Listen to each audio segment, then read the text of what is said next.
How you doing? It's good to see you. I mean, I know that we're not going to mention the video, but it's good to see you. Ooh. And yet you mentioned it anyways. So. Yeah, I did. Hey, what? So you got something in the mail. I'm excited about this. You got something in the mail too. We both got something. I got something in the mail. This is the first time we've had a chance to talk. We talked last week that we were going to just save it. That's right. You opened yours already. I opened mine. Now it's my turn. Yeah. So do you want to do that first? Do you want to save all the news? We can do thrower talk first. Yeah, let's do thrower talk first. I know how it is when you've got something new and you want to play. Yeah, let's just sit here for 30 minutes. I'll just lean on it. Yeah. Well, let's do that. Let's open it up because you haven't. Mine. I got it on display already. I did that unboxing video on YouTube, and I was like, I'm gonna put it right there, and that's exactly where I put it at the end of the video.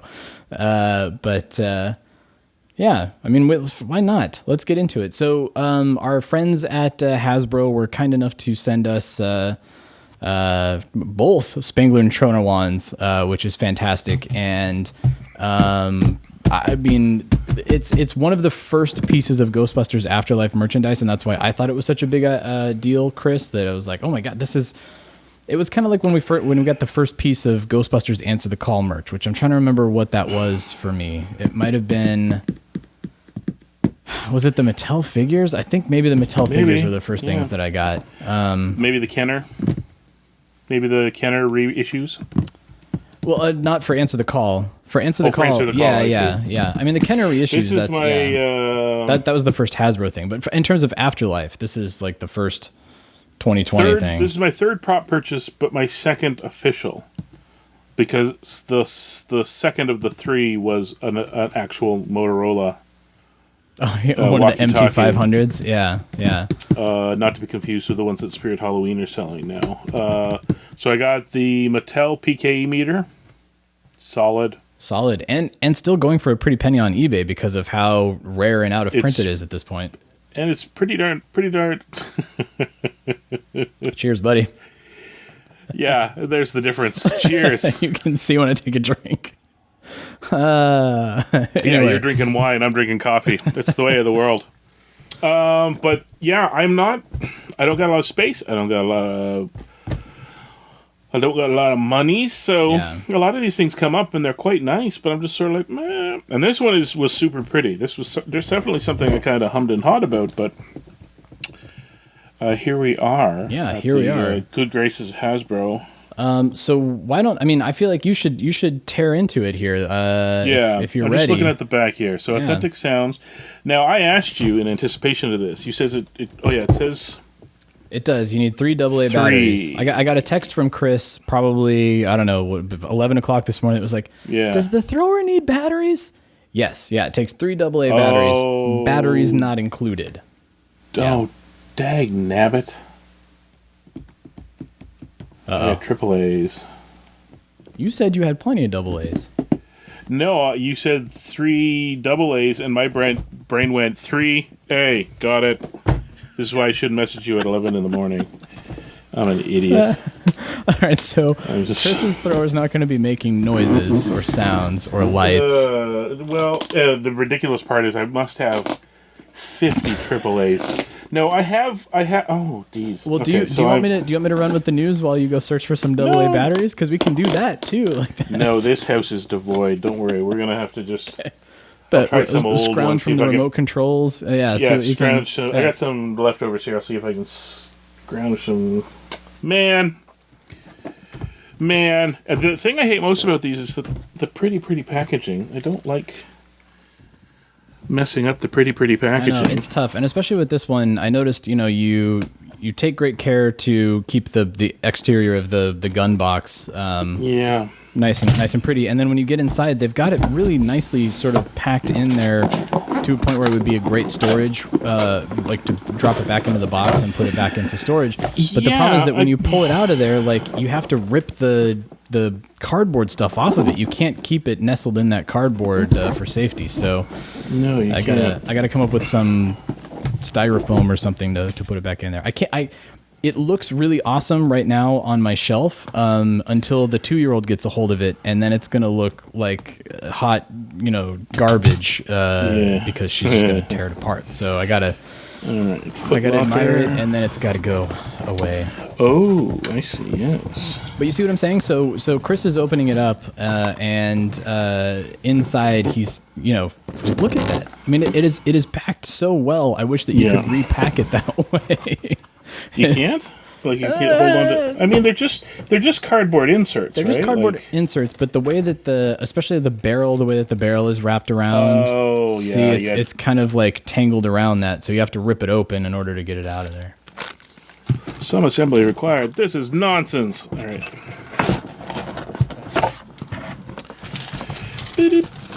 That's the stand. Maybe I'll. Well, okay. Yeah, the stand is a pretty easy assemble, but. So what's the first thing you notice when you're pulling it out of the box there, Chris? What's going through It's your head? hefty. Yeah, it is. It's hefty, but it's still pretty lightwait compared to prop throwers. Compared to what? Yeah, if you grab one of the Ghostbusters DC throwers, especially the resin ones that end up being, they've never let 75 pounds. Ever try one of those? Come on, guys. Ever. I know how it is. Like when you're out at a con and people are like, "Can I hold the proton pack? Can I try it on?" And everybody's like, "No, you cannot try on my proton pack." To be fair, I've never asked if I can. I'm sure they would, but right now I'm just going to play it as they've never let me. I can honestly say they've never let me hold their proton packs ever. Okay, see, this is kind of problematic because in order to, it's not a bad thing. It's just an unpacking thing. I was going to say you have to chop into it. That's Yeah, I was kind of hoping this thing would just lift off, and but no, it's got its own little bits of tape and stuff like that. I could really use a third hand, but. Hey, you know what I realized is you were so excited to get into the thrower. Hi, everybody! Welcome to the Ghostbusters Interdimensional Crossrip. Oh, yeah. This is. What are we? Who are we? Who are we? What are we doing? What are we doing here? Why is it so late? I don't know anymore. I have no idea anymore. No idea. So the great news. Okay. So we have news coming up as we are going to talk about the thrower together because Chris and I haven't had a chance to talk about this. And then after this, we will get into news because there's a few fun things, some afterlife news, some Ray Parker Jr. documentary news, some merch news, some Frappuccino news. Gotta throw that out there. Sentences you don't often hear in the English Frappuccino language. news. Frappuccino Orange news. mocha Frappuccino. All right, so Chris is still. This is what I didn't show on the unboxing video because I was afraid I was gonna just rip that barrel, the red tiny Leave it for me to do. Thanks very much. Yeah. All right. This is like the Nintendo 64. Like I'm just waiting for you to get it out of there, and then I was given the heads up by Mr. Kevin Lim that it had a tie that I was going to need some. Yeah, you gotta. Maybe he was talking about these cardboard insert things. The cardboard inserts. I have to go back to his text. Like that rope that's holding the little like plastic clamshell thing. Untwist, shouldn't it? Yeah, you think it would untwist, but then I couldn't untie it. I had to just chop that off too. Oh my god! Come on! Yeah, come out!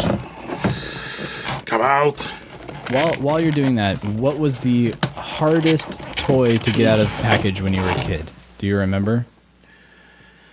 The hardest toy to get out of a package as a kid. Because there were some of them that I recall that had like 500 of those twisty ties on them, and then the Playmates Star Trek toys. I slightly predate you a little bit, and my era really didn't go kind of nuts on that, to be honest with you. So, now that said, I have my own child, and I've run into some real doozies.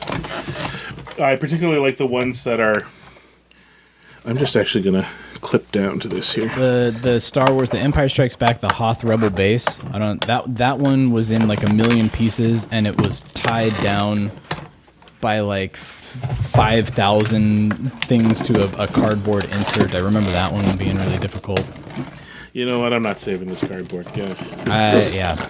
See? So that's exactly what I was talking about. Like the cardboard, in theory, would be awesome, but it's not. There we go. All right, that's done for. Goodbye. See ya. All right, and fine. Stand. Come on.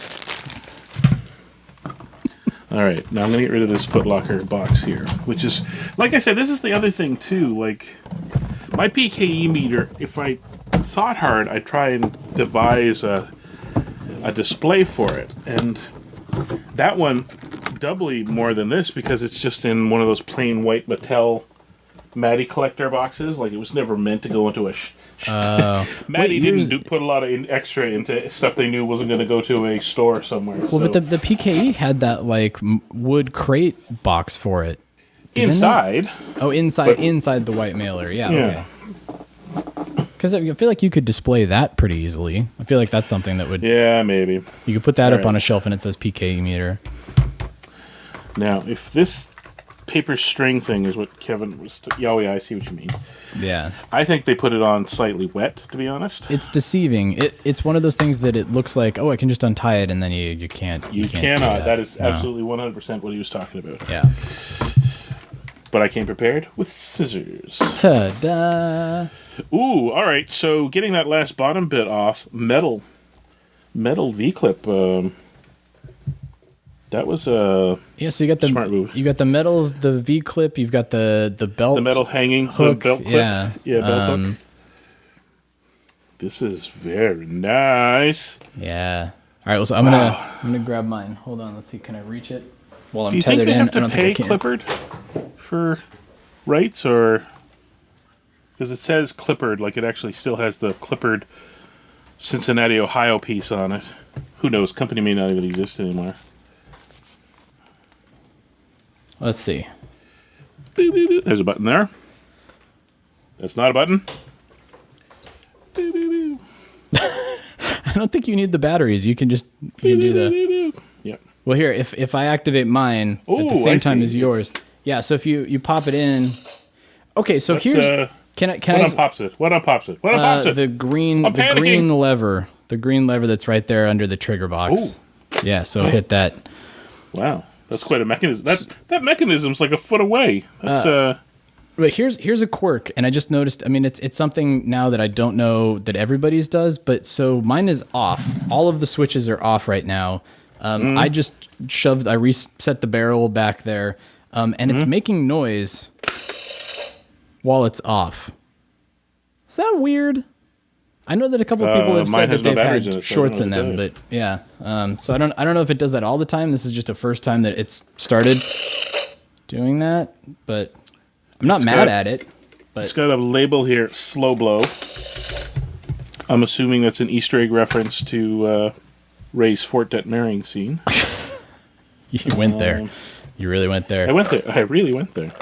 Slow blow. There's a book you should read. Slow blow is one of the things that I had to fight for with a certain editor because he thought it was boring. But we got Where would slow we read blow that in some sort of book? Yeah, has a lot to do with fuses, and that's all that I'll say. You can go read the book and prove that editor wrong. All right. So you're throwing batteries in. The other thing that I didn't mention on my video... Completely random. May or may not work. So the adapter, inside that bag that you got that has all of the pieces, the little greeblies for the stand, it's got this really cool adapter that you can unscrew this cap here for your batteries, and it's an adapter for your split loom. So if you wanted to attach this to a pack, it's got an adapter there that you could just... attached there, and I've seen a lot of people successfully do it. I've actually even seen, forgive me, I think it was one of the Southland Ghostbusters. Somebody had wired it from the Hasbro Neutrona wand into the speaker on their pack. They hot wired it in there so that they have a bigger speaker on the actual, the cyclotron of their pack. That's the impression I got, is that Hasbro was keenly aware from the last round of electronics and all that were made available to fans, that they were going to happily start modding the heck out of them the minute they got their hands on them. So that was a nice touch. I mean, and some people have been stripping these down and making them look like Ghostbusters 1, Ghostbusters 2 wands, taking the hockey tape off of this and making the handle look a little bit more legit, taking off the shotgun barrel here, but yeah. All right, you got those. You're putting the batteries in. Come on. I mentioned we weren't going to mention the video, but it's so hard now that we have video. This is the weirdest thing. For those of you that are tuning into the podcast now, I'm just going to fine. We're attempting a little something here. We're trying to be like our Yes Have Some friends and see what happens when we record video while we do the podcast. But also because this is like when we do the Eagle Moss building kits where there's something so visual.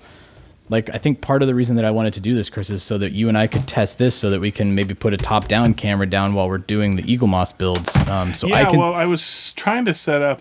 I have an external one somewhere I should have set up. I don't even know if you can do that. Can you set up two Zoom cameras? I think you can. So I think because we're doing this on Zoom, I think you can just log into the Zoom chat with another camera on your phone or your iPad or whatever, and then I'll see, that, and that's what's going to record. But... Anyway, I'm stalling. You got those batteries in? There's no need to stall. Keep talking. I may have completely hooped myself, though. This is... Uh-oh. I had so many other things to worry about today, and my brain just sort of skimmed over and went, got it. Done. 2020, sure? buddy. Yes. Yeah. Done. Did you hoop yourself on the recording? No. Or on the thrower?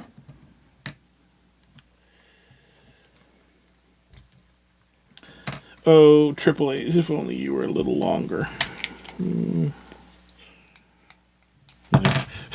I'm one step away from jamming tinfoil in between them. I was going to say, is the battery, the batteries, are they popping out? No, it's not that. I'm not getting it turned on, which means because I'm diving into these dead batteries, but I don't know which is. Half of them are from like different devices that die out when they still have, it's still got enough of a charge that you could try a couple more. What was that? I dropped one. Damn it. It was the lone double A that was going to solve all your problems. Yeah, that was the one. And it's rolled under. Mitsubishi Electric packing something from ages ago? Probably not. Got a lot of those off-brand AA batteries that come with your remote controls and things like that, that it's like, well, I'm just going to toss these to the side because they'll last like 5 minutes.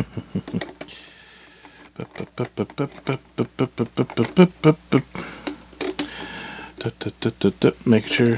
Hello. There we go. Yeah. No, you say that. I literally got them inserted into the... Let's save the celebration for, it actually makes a noise. And the thing this is... No. Nothing. All right. All right, well... Blows. Well, what have I got there? It slow blows.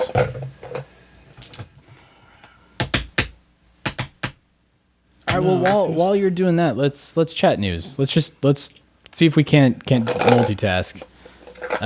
Because... I'm trying to think, so there... We can like Afterlife talk would be pretty apropos for working on the thrower here. Of course, Yes Have Some, I mentioned them earlier. They teamed up with the Containment Unit autograph signing folks and had a great interview with Ernie Hudson that kind of got buried because Ernie was in the Hasbro Pulse live stream as well. And so some movie blogs picked up on it because they were really specially drawn to Ernie talking about how this movie Afterlife ties to the original and the second films very closely and very intricately, and is also, I think the exact quote is that it is what the fans have wanted. I mean, it's my question is that something fans didn't think was happening, or? Well, I was going to say it's something that's not exactly news to us because we've kind of known since day one, really. I mean, I feel like that initial teaser trailer was pretty much indicative of the fact that this is going to be what we've wanted all along because it's the original Ecto-1, it's got the Elmer Bernstein music, it's got the green kind of creepy, ethereal feel to it. So, I mean, I think it's just picking up a wider audience, and I think this is also in response to Carrie Coon, who's been out doing press for other stuff too, and she's mentioning, that they used practical effects, and this is a lot more old school than films are being made now. and this coming from somebody who was in the Avengers films, and was kind of there for all of the biggest and most highest of tech special effects and visual effects that are currently being utilized. So maybe. Oh, there you go. So don't forget, you got to activate the 2 switches. You got 2 switches. One is only going to activate. The bottom one's going to turn you on. There you go. See, this is why you read the instructions. I was just doing the activate because, English language. I assumed that meant everything was go, but no, they've built in the sequence. It's procedure. So you gotta start at the beginning. You gotta power up your cyclotron. Then this activates your thrower, and then your final. So I feel like the rumble pack is that one. That one. Press the intensify. Intensify is your trigger button. Oh, no, that's the trigger button. Yeah. Nice. Now intensify. That doesn't seem to... So I think... So you start at the bottom and work your way up. So hit the first switch here. Make sure that that's up.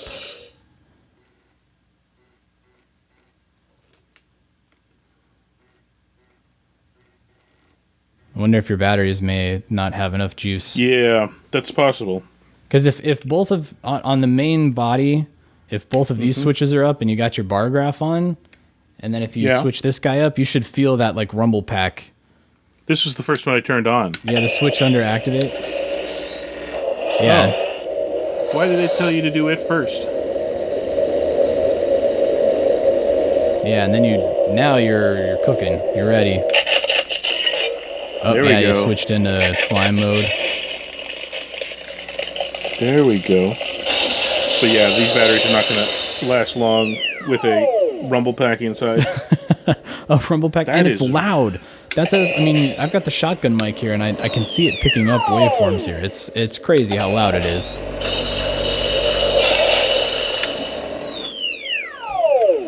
Wow, this is really beautiful. Really beautiful. I don't hear it making any noise though. When it's totally turned off? You said when it's totally turned off. Yeah, so if everything is totally turned off, let's see if it does it again. When I hit the barrel back in to reset it, yeah, it's still making noise. When you retract, makes noise. Yeah. When you retract it, it makes noise. Yeah, mine did that too. And if I click it again here, yeah, it makes a noise when it comes out. Yeah. So I think and a noise when it goes back in. Yeah, that's the way it is. That's just the way it is. Maybe there is no way to completely power it down. It's just always waiting for you. But anyway, so man, again, this is so cool. And again, like the fact that this is the Spengler's Neutrona wand from Afterlife makes it that much cooler. Because I mean, as fans that have been at it for as long as you and I have, Chris, like we've seen throwers up close and personal. We've held throwers up close and personal. So it's kind of tough to be like, oh my God, it's like because the Ghostbusters of British Columbia won't let me hold theirs. Yeah, like, man, yeah, I can really see. What else are you thinking? Tell me what you're thinking. I can really see why some people, want to take off the. So that's just rubber. The hockey tape you could literally cut it off and just replace with real hockey tape. Or I guess you could probably just even do a layer over top of. I think it's an unfinished plastic underneath. Somebody actually cut this off. I think on the GB fans forums, and it is kind of like an unfinished. You'll have to kind of fill it out a little bit, like you say, retape it so that it is tried and true. Put a little gaff tape or hockey tape on it. The wooden stock is molded in, so man, you take that out, you better be prepared because that's gonna. That's some doing. I mean, it's got a couple of bits though that make it look like it's. Oh no, those are just the pins for the two halves. So yeah, I'd almost be inclined to potentially look into some thin wood veneer or something. Yeah. Do you know what I mean? To put that over top, overlay it as opposed to glue trying it to over swap top this and out. then do some. It wouldn't take much. You could literally just kind of notch it, notch it to get those lines and then a little wood burner or something to if you want to get some reality there. The wiring and all that, I don't know if I'd bother touching it. Like the wire bits they got sticking out look great. Yeah, I mean, this is authentic here. I mean, the one thing I would love to not having this shut off button actually be a button. It's just like a little piece of molded onto the actual plastic. I think this is actually a part of the elbow here. I mean, I would love it if I had the know-how. I would just Dremel that out and put a real button on. And I could see that, why some guys like it. Here's the thing: they can only go so far to make it look realistic before money becomes a factor. So and assembly time it's supposed to look like matte black painted metal or aluminum that the edges got all beat up and all that.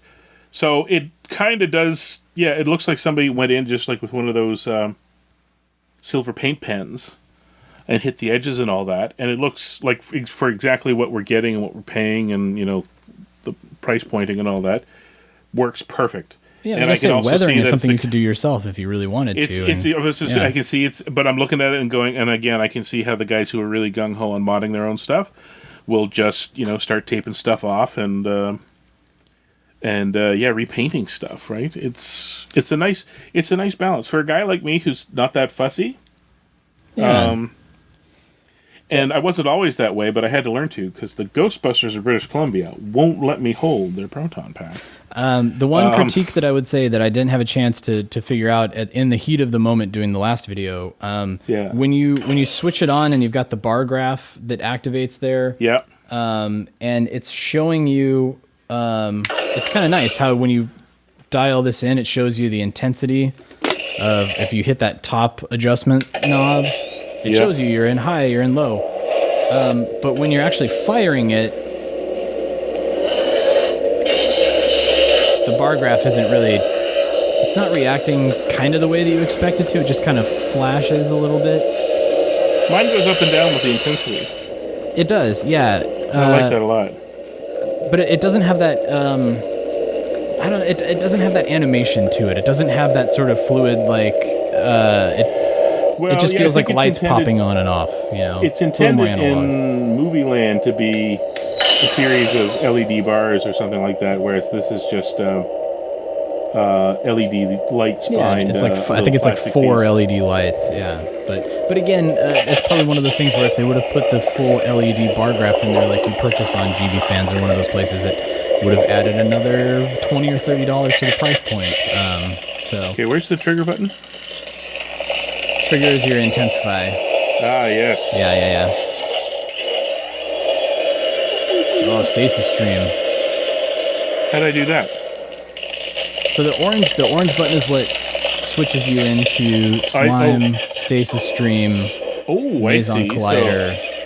So, there's the regular. Oh, nice. Yeah, that's your Maison Collider. That's regular, standard. Proton stream. Slime. Although I don't know that that's where the slime normally comes out of in the video game, but it's nice.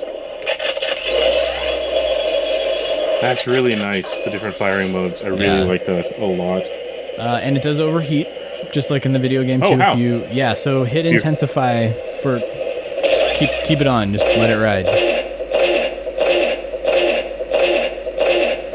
What'll happen first? Overheat or my batteries die? I was gonna say, you're on the Maison Collider too. I haven't done it.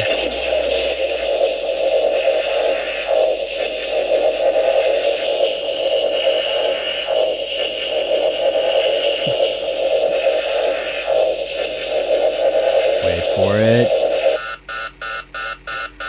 Oh yeah, blinking indicator light, discharge, flash, nice. Yep, and then you have to totally shut it all down. Yeah.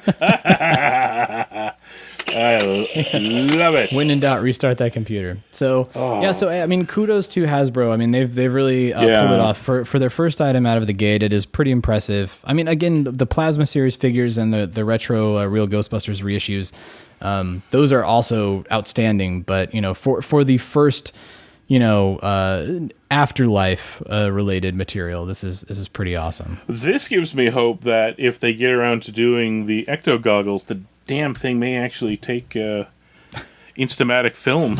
Is it going to be a Polaroid? Yeah, I mean, if it's the ecto goggles that have the Polaroid like Logan Kim's character has there. Well, I mean, this was made for Afterlife. Obviously, whatever they do next is probably going to stick in line. And yeah, that one took pictures. And honestly, that's what I thought was going to be coming. Based upon the buildup for Hasbro PulseCon, I thought we were going to get one more something or other.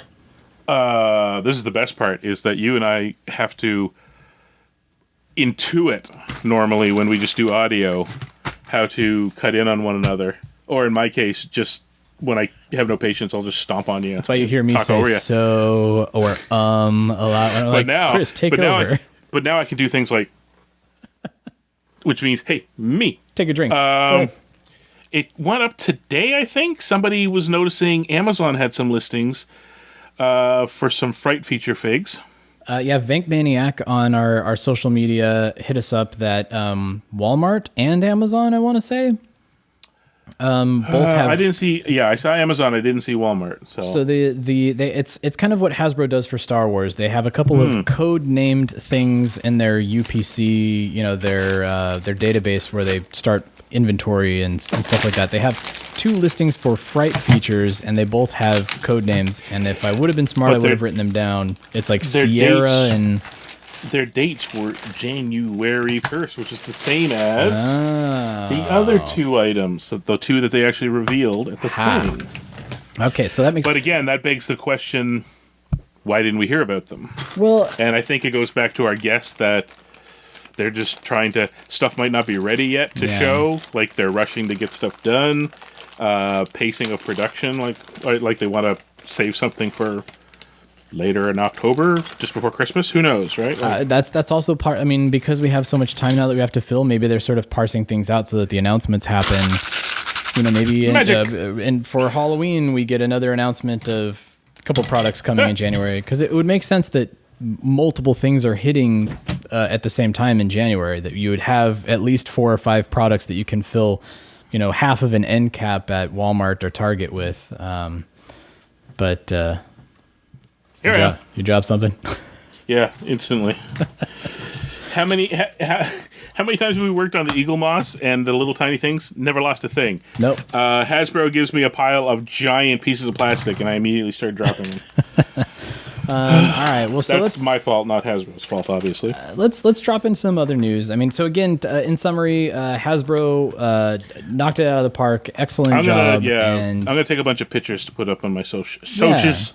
Do some social media-ing, and again, our thanks to Hasbro for sending these out our way.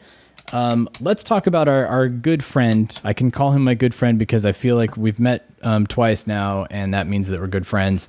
Ray Parker Jr. And his documentary that he has with Fran Strine that he was talking about way back at FanFest, and was very. I mean, if you ever want to take a master class in sales, marketing, and grassroots marketing. Just look at Ray Parker Jr. at FanFest and how many times he hopped up on any hot microphone and mentioned he and Fran Strine's documentary. We could have been listening to the Real Ghostbusters panel, and all of a sudden Ray Parker Jr. came out and was on the mic like, "Hey everybody, it's me, Ray Parker Jr. Check out who you're going to call coming from Fran Strine's." It was wonderful. So the good news is it will finally be coming soon. After all of that, we're going to be able to see it. Sony Pictures Television has picked up the distribution rights to it, which would mean, because they do have their international premiere that's happening, I think, this weekend as we record this, in New Mexico. Again, should have written this down. It's been a really long 6 months. So after their premiere, they're gonna probably show that somewhere on Crackle or somewhere on a streaming platform would be my guess. It would be really cool because it is Sony Pictures television. That if maybe it's on Crackle, it would be a great double feature with Cleaning Up the Town. I got my Cleaning Up the Town Blu-ray today. What? I want to throw that out there. It came in the mail today, and I was like, "What? What is this?" What? I know. So the Kickstarter backers did get an email from the Buenos saying we're working on it. We have the Blu-rays. It's just a matter of weeks now, and that was about a week ago. So it makes a whole lot of sense that they're starting to ship out. So the backers should start be getting good. Should be getting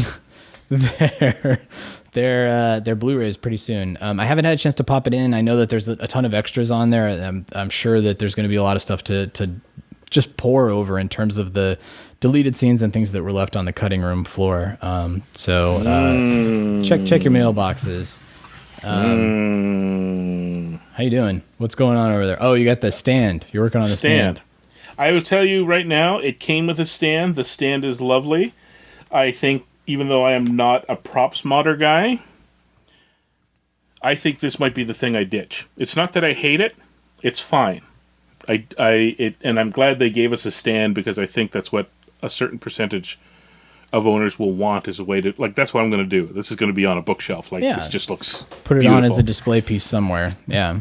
One of my dreams is to have, like, the oak paneled office with globes of the world and leather-bound books and a crystal skull and my meerschaum globes pipe. That's a bar. I've always wanted one of those globes that opens up that has the and little statuette busts of philosophers, and then my frickin' proton thrower. Yeah. Come, Watson, the game's frickin' afoot. Yeah, I mean, the base itself, it does kind of just feel like a piece of... Okay. I had a couple of people... Sorry, I'm talking over here. Yeah, what you got? Well, somebody was saying that they felt like this back bit felt a little wobbly to them. On the stand? On the back where the grip is, on the stand. And I just kind of shuffled it around. It's I kind of saw what they meant, and I wasn't too sussed about it. And then once I moved it back, and the front grip tape finger notch kind of fell into place. It feels way more balanced and level now. I had it kind of up on one of the peaks rather than the valleys. The little footprint that they give you on the stand, you have to really kind of line that up with the V-hook bracket too, and that gives you a little extra, little bit of support. Yeah, that might have helped there. A little bit too, because it felt like I can see it kind of clicked into the It's. Once it finally finds a good resting place, it sits pretty well. But you're right. Yeah, when you first pop it onto that stand, it is a little wobbly, and you're kind of like, I feel like this is going to fall over, it's like the action figure conundrum. I'm going to put this up on a shelf, and it's going to fall over. Why am I doing this? Yeah. Like, I should but like I said, tape it down or something. I gave it a little dance, and it kind of like, it found its natural position, and it's way more stable. That said, I still feel like I may kind of woodwork it a bit or something to... Yeah, give it a little something to display with. But like, the plastic is kind of like, they were like... It's not in display in the movie or anything like that, so they kind of went, what would it be? And they were kind of like, kind of looks like screws and things. It was just maybe some metal... It's kind of like an abstract, industrial-looking tech kind thing. Of thing. Yes. Yeah. And like I said, that is fine. But part of me feels now like I want to, carve out a nice piece of something to balance it on. Yeah. And I mean, like put a little engraved metal plaque, like if anything, you own Buster one of these. Of the year.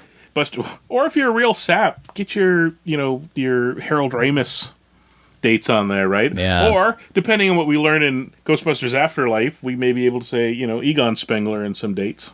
Yeah, that's true. Right? We're definitely going to have to find out. We're going to find out. It's not speculation. A lot of stuff. Yeah. There's no way around it. No way around it. Anyways. This is fantastic. Anyways, we were talking about... what were we talking about? We were talking about documentaries, Ray Parker Jr., Clean Up the Town Blu-ray shipping. There, a lot of good content is coming to kind of tide us over until that March Afterlife date. However, we've talked about it multiple times, Chris. Do we think March is going to hold? Because I saw you on Proton Charging the other day did mention that they're now thinking that theaters will not be opening come March of 2021. And of course, the Sony mantra has been, we're not going to release big movies until we can actually get them into the big theaters. Yeah. Is this foretelling? I'm kind of lost because I've had this conversation with a number of people, but I think Tenet went out, and I think a whole lot of execs, both involved with Tenet and not, went, oh no. Yeah.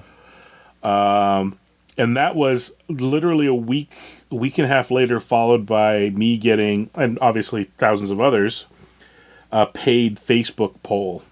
Didn't say who was coming from. It was a paid Facebook poll of asking us how we were going to go see Bond, the new Bond. They're like, are you going to go see it in the theater or will you wait till home? And that clearly that's a Sony movie. So Sony and I guess other studios are starting to question at least their upcoming, the upcoming movies. Disney's probably going to be feeling out Black Widow and stuff like that. They've already moved it. Black Widow already moved to 2021. Okay. Yeah. So then you listen to things like, we're not, like right now the target is they don't even think we're going to see vaccines until around the time Ghostbusters is supposed to be coming out, which means there's going to be no, and they say return to normality there by the end of next year.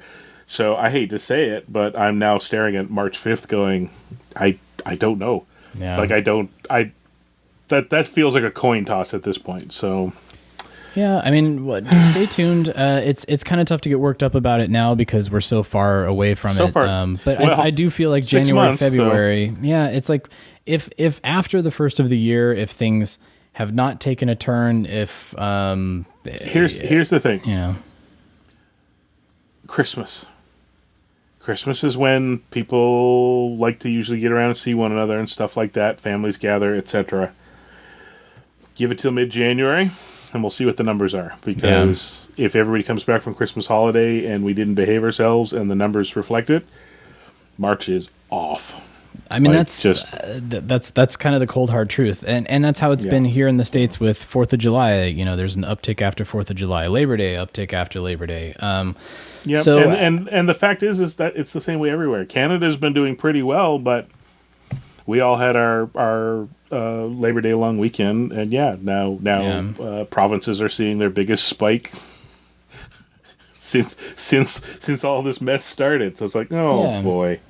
But stay tuned, and I do imagine we Halloween is right around the corner, so there's going to be some Ghostbusters. There has to be some sort of Ghostbusters content coming. Has to be, because they have so much stuff that they probably had ramped up that was sitting ready, like loaded and ready to fire back in July, and they weren't able to do it. Some of these toys that are codenamed on Amazon, perhaps. Exactly. Well, so here's the thing: I can only assume that one half of Sony is desperately trying to figure out what's the insurance actuaries. Let's just put it this way. If you're an actuarial scientist right now, your rates must be fantastic. Because I'm sure you can ask for anything when like giant studios are like, please tell us what the future holds. Mm-hmm. So while Sony and the studio heads and all that are trying to parse out, what the next 12 months is going to be like, I can only assume then that Ghost Corps has to assume that whatever date they're working with now is real and pace accordingly. So they got 6 months to cover, and they got to start the hype train somewhere. Yeah. Piecemeal. We got a little bit there with Hasbro Pulse, and now a little October is a given. Little something heading into something. That's why maybe I think October we'll hear a lot more toy stuff, because I think that may lead to a lot more Christmas time selling and buying, but I don't know. I don't want to steal. I hope John doesn't mind this, but can we start calling it Ectober? Ectotober? Officially? Well, as far as listeners are concerned, yes. As far as you and I are concerned, we still got an hour and 6 minutes. Yeah, we still have some time. So I haven't seen, he's kind of been, let's put it this way. His whole thing is that he's just going to go super loopy nuts, and I love it. But I don't know what that means yet. I'm assuming that means some art. but he's been teasing it with like a really great video clip that he put together. So he's got this. He's really put together. I'm actually just going to check while we're on the air here to see if he's put anything out, because we are getting closer and closer, and I know he's an hour ahead of us. That's right. Just in case. But yeah, so John Yerkeba, wonderful human, wonderful artist who actually did the art for our Ghostbusters Resurrection. Oh, yeah. Which everybody has listened to, obviously. Tomorrow it begins. Okay, so he hasn't put anything up quite yet, but his, again, you want a master class, take a look at John Yerkeba's Instagram. That's, I don't want to speak for him, but what it amounts to, I guess, is... Was it Inktober? Some artist started Inktober. Which was always like... I mean, a lot of people picked up on it, right? It was like a big artist thing. That is the problem. Somebody invented it. A lot of people jumped on it. And then I guess somewhere along the line there was the thought that perhaps it could be monetized. Which means somebody had to lay... The guy who started it had to lay claim to it. So now there's a lot of no, which is hilarious because the minute you start saying no, it just kind of kills what made it. And then it's gone. Yeah, you kill the thing that gave it value. But John's solution was fine. I'm doing Ektober, and I think he's calling it the real Ektober. So he's really doubling down on the legally. I am nowhere near you, and I love that. Yeah, Dapper Dan Schoening does his post-it notes. Post-it notes, yes. Which is kind of his thing. Dapper Dan Schoening is the comic book artist illustrator answer to Alton Brown with his sticky notes every day of October. So check out their social feeds because I bet that's going to be a lot of fun. And again, stuff that's going to help tide us over. Once I find out what it is, I'm hoping I can get in on it. I mean, I can draw stick figures. The thing is, John has such big ideas. John was he and I got to work with him briefly for a short amount of time when he was here in LA, and he always he has just binders full of great conceptual ideas and stories and all sorts of stuff that. I feel like he needs to get out there to the world. So I'm hoping that that's what this is. John has learned but lesson if it's just his art, that will be just as good as well. The thing every time I run into young video game developers and they ask for advice, I'm like, do not be precious with your ideas. Yeah. I mean, they're a dime a dozen, and the minute you make one, it's guaranteed that if you don't get it off the ground right away, there's every chance that somebody else will just come up with the same idea. And if you start having second thoughts about it, then it stalls out. So, or more to the point, to come up with them, store them away, and again, who knows? Could be a couple years down the line, opportunity comes along, and you're like, I got the thing. So that's what I love about John is. We're starting to see that you're drinking wine and I'm drinking coffee, aren't we? Slow down. You got this. Deep breaths. Goosefraba. Pull a Three Stooges. Anyways, and it's also it's extremely hot here, so I feel like I'm just melting as we're talking. But by the time you're listening to this, check our social medias because we'll probably be retweeting the heck out of John's social medias. Yeah. So a couple things to end on. Let's end on some edibles. Let's end on some edibles. Why not? Let's just do this.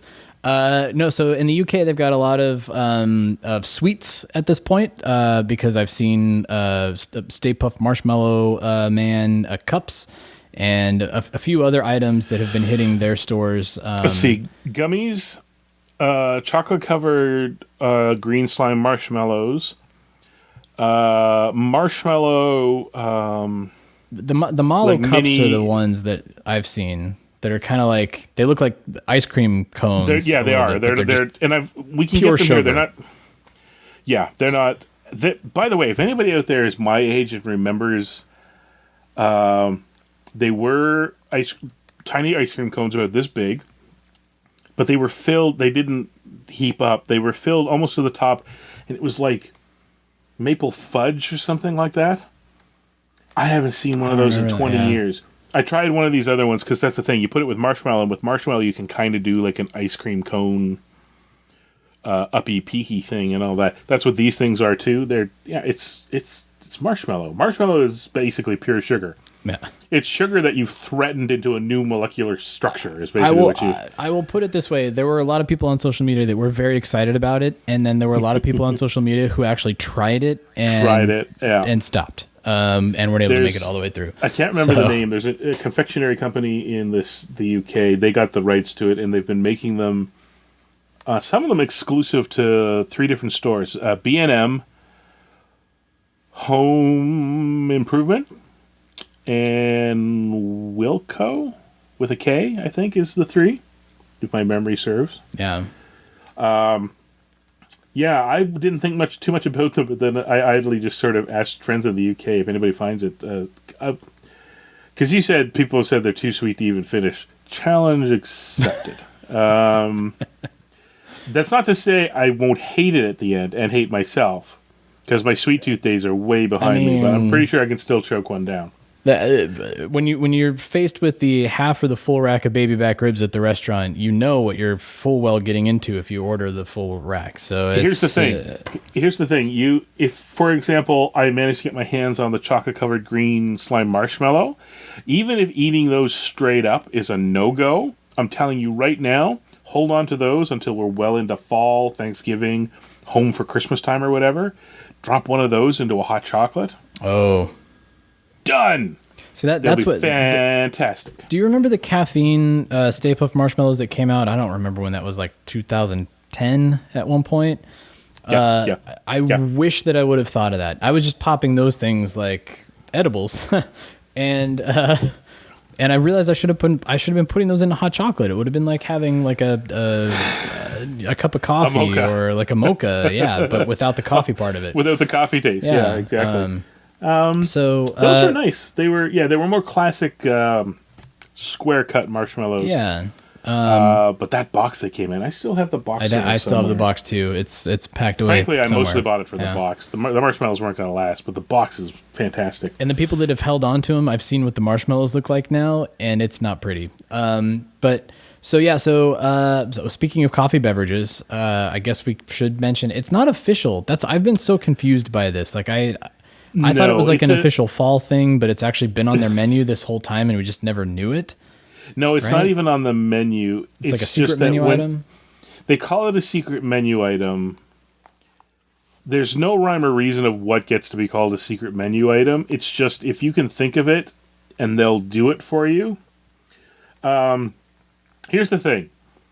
I think something is only really a secret menu item if there's code for it, and the franchise you're talking to will respond to it, because this secret menu thing started with like In-N-Out Burger. Yeah. So you could go up, and if you asked for like your burger's animal style or whatever, that code translated into them doing something that was not up on the board, which was grill the onions before they put them on. Grilled onions and mustard. Yeah, exactly. And they had a whole bunch of those. For a little while, people tried to do it with McDonald's, so you could go in and ask for such and such. Because McDonald's, you can go up and say, yeah, I'd like a Big Mac, but I'd like 4 extra patties, and I want, the quarter pounder onions, and say, you can sub... but that's not like a secret menu, right? Like I can't go to Taco Bell and be like, I want a churrito. Yeah. It never caught on because I can't go up to the drive-thru and say... Basically, McDonald's, for a little while, I'm sure they went, this is cute, we love it. You do remember our motto is have it your way. It's not come up with clever, cute ways to ask for your way. Just tell us what you want. So this, again, same thing. They call it secret menu items at Starbucks, but nobody at the Starbucks knows about it. Now, if enough of us do it, like if we go up and say, could I please have a Ghostbuster Frappuccino, which is, again... just uses what's on the board. You can go up and say, I would like, because I think it starts with a vanilla frappuccino, and then you do X, Y, and Z. Ta-da. It's just the way that the vanilla frappuccino is given to you. There's like strawberry syrup or something in there. I think that gives you the little red strawberry swirl. stripes to make,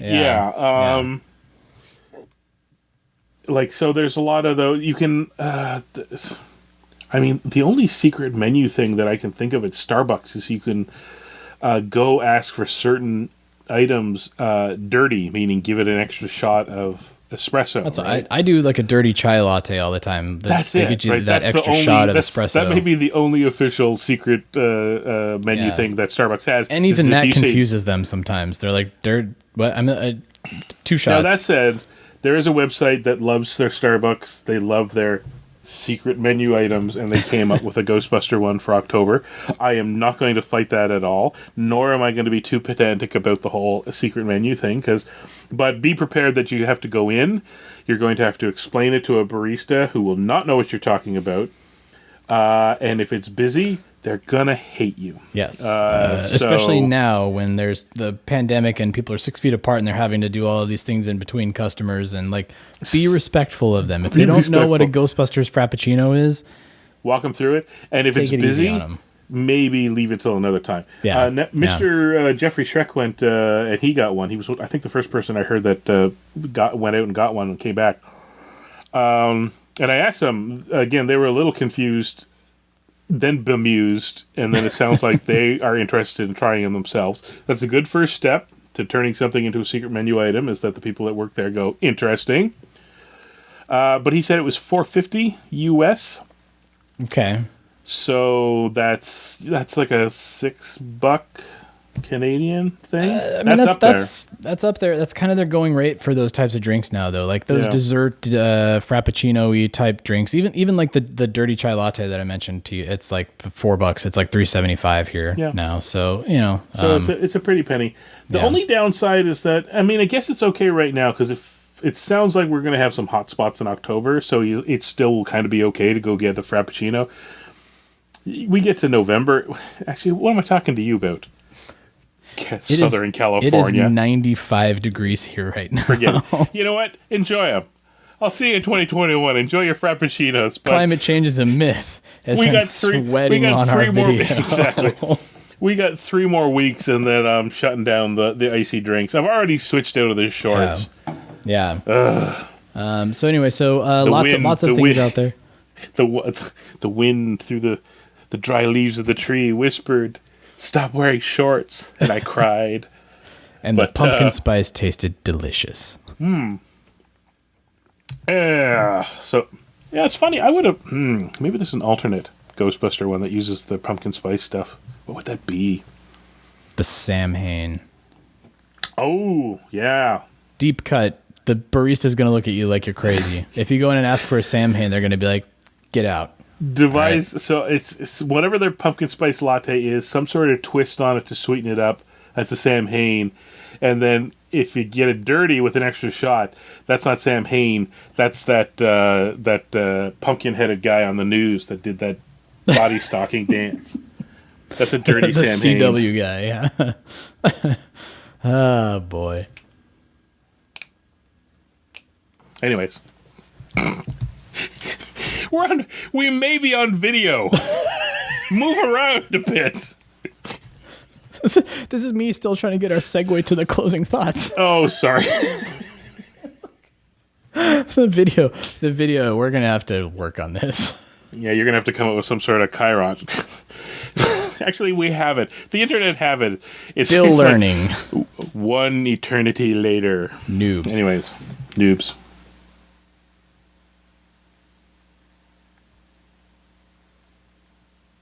I'm going to hold this pose.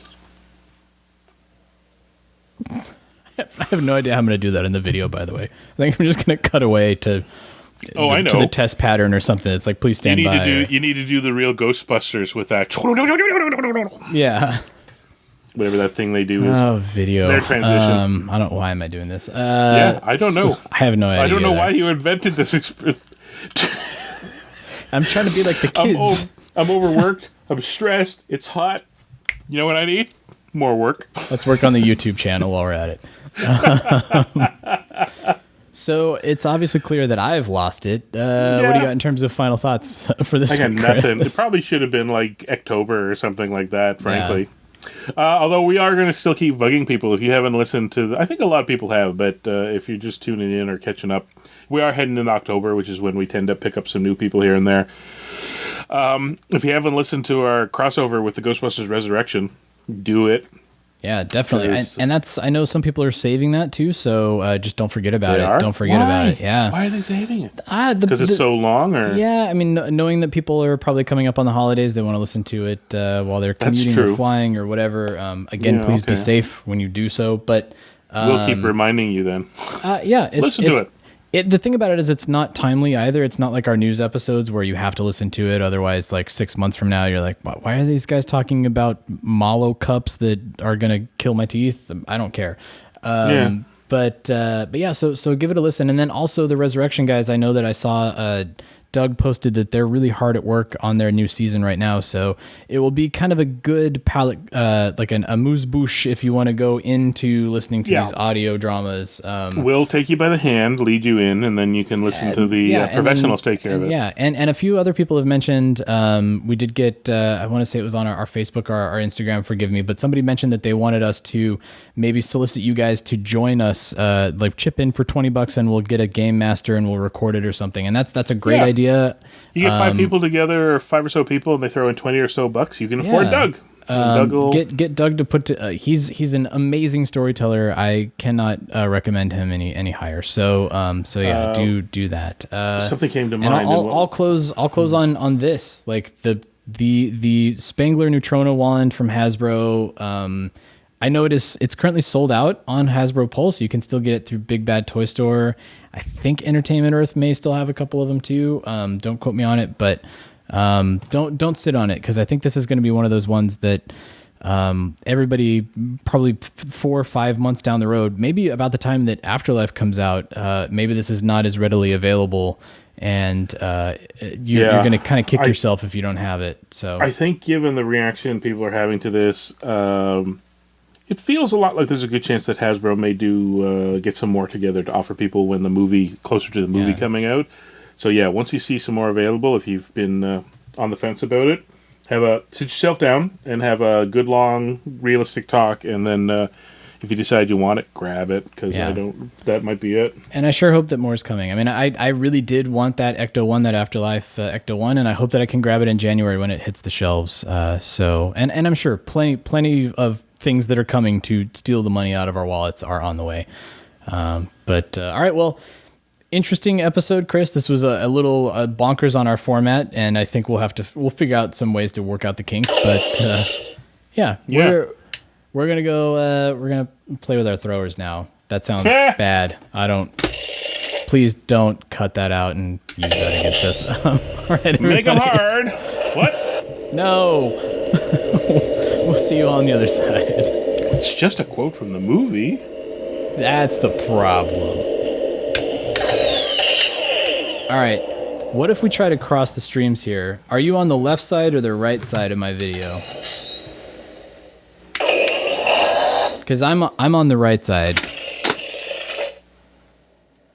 If I'm here, yeah.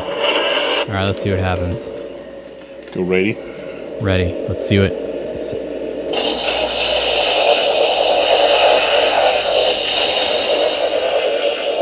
I think the beams got held up in customs.